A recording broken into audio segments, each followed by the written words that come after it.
Today we're going to show you how to get rid of orange hair.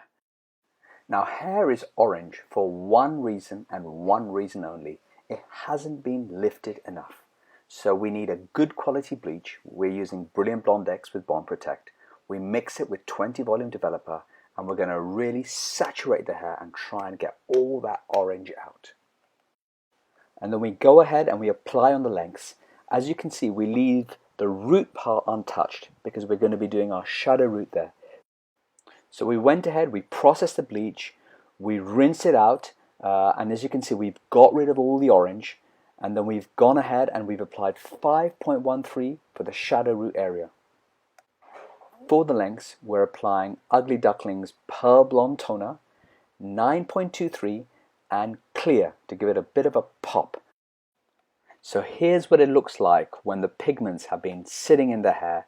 You can see we've reached a really nice level. All the orange is gone, all the brassiness is gone, and we're now ready to rinse. During rinsing, we use our old friend Brilliant Blonde Purple Mask, and this is going to make the hair even whiter and get it ready for blow dry.